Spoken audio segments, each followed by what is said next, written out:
Parable number 4. It doesn't matter what you know right now. Johann Wolfgang von Goethe famously said, "Whatever you can do, or dream you can, begin it. Boldness has genius, power, and magic in it." "I'd like to join band, Mr. Lee, but I don't know anything about music," Fred admitted bashfully. "That doesn't matter. You join band to learn about music. I'll teach you. That's what I'm here for. What instrument would you like to play?" Fred was a grade 10 student who'd never been in band before. We're always short of players in every section and in every grade. Small school, small band program.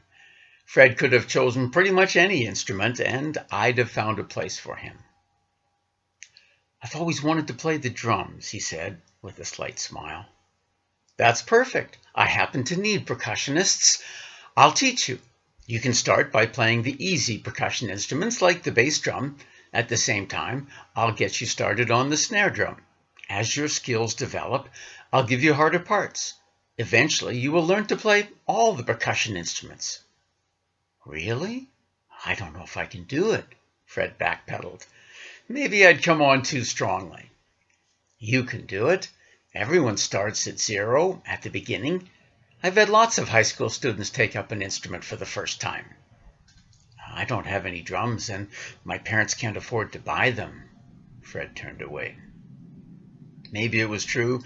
Maybe Fred was looking for a way out. I pounce on students who show even a tiny bit of interest. I wasn't about to let him go that easily. "That's no problem.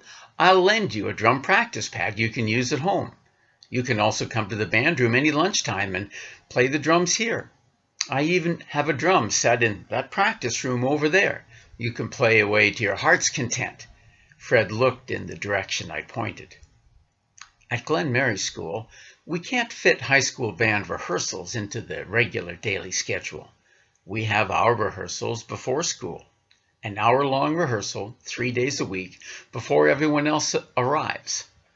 This is a problem for rural kids who don't always have a means of getting to school before their buses.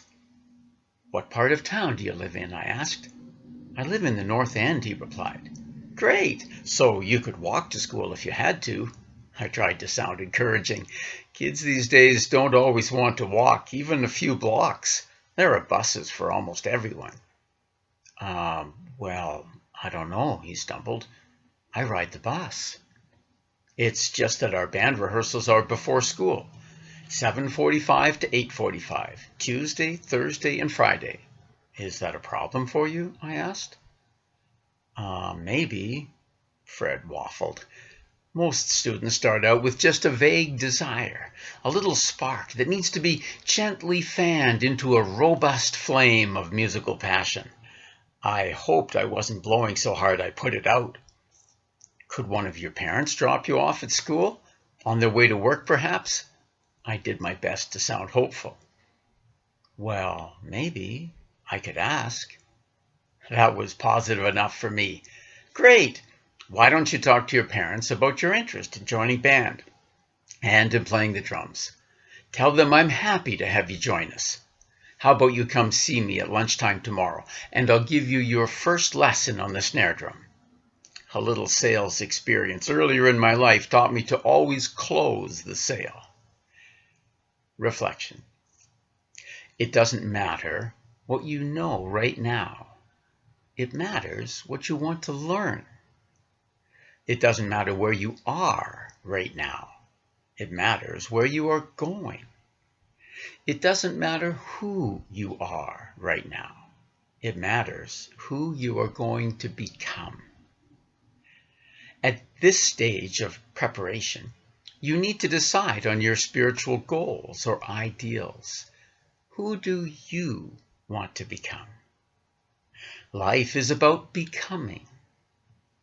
Our spiritual journey means movement, change, and growing into something greater than we are right now.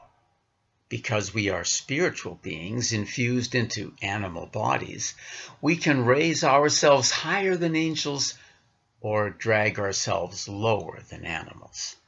It's our choice. We call it free will.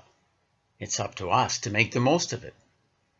Our spiritual destiny is to grow into the Christ consciousness, to regain our oneness with God, just like Jesus did. Jesus said we could and should become like him. He set himself as an example for us. He said, "In all truth, I tell you, whoever believes in me will perform the same works as I do myself, and will perform even greater works." The Gospel of John 14:12. Jesus meant it. He also said, "May they all be one, just as, Father, you are in me and I am in you, so that they also may be in us." John 17:21. Our destiny is oneness with God. If we aim our spirit in God's direction, it doesn't matter where we are right now. It doesn't matter where you are or what you are right now. Life is about becoming. What do you want to become? Set your sights high. God bless you.